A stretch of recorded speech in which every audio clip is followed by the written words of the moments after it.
উফ, খুব কষ্ট হচ্ছে আজকাল, জানো তো।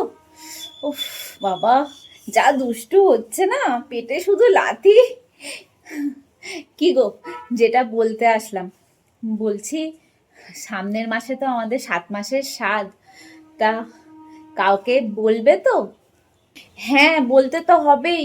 আমার বাবার বাড়ির লোক, তোমার বাবার বাড়ির লোক, মানে যেখানে যে আত্মীয় স্বজন আছে, তারপরে ওই যে পাড়ার কাকিমা দু একজন আছে না, আমাকে খুব ভালোবাসে, ওদেরকে বলতে হবে। আর দিনকে দিন তো মানে আমার একটু শরীরটা খারাপ হচ্ছে, ওই আমাদের যে কাজের দিদি আছে, ওকেও একটু বলবো। হ্যাঁ, ও খুব করে গো আমার। তোমার ছেলে চাই না মেয়ে চাই, বলো আমাকে। তোমাকে তো প্রথম থেকেই বলছি, আমার যেন ছেলে হয়, আমার মেয়ের দরকার নেই।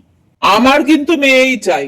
আর তুমি যে আগে বলতে মেয়ে তোমার খুব পছন্দ, পুতুলের মতন একটা মেয়ে হবে, কি হলো? না না, আমার আমার মেয়ে চায় না, আমার ছেলে চাই।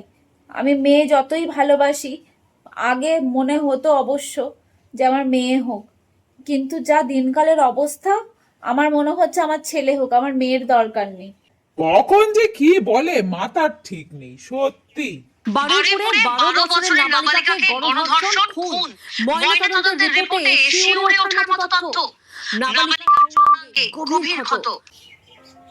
মেয়ে হয়ে বাঁচার যে কি কষ্ট, কি আতঙ্ক, তোমরা ছেলেরা বুঝবে না। আমাদের সমাজে মেয়েদের কোনো দাম নেই গো।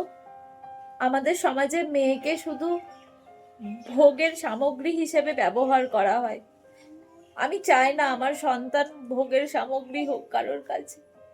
আমি তাই, আমার মেয়ে চায় না, আমি চাই আমার ছেলে হোক, আমার মেয়ের দরকার নেই। নারী সুরক্ষা কোথাও নেই, আমরা সারা জীবন কুকুর বেড়ালের মতনই বাঁচবো। চাই না আমার মেয়ে।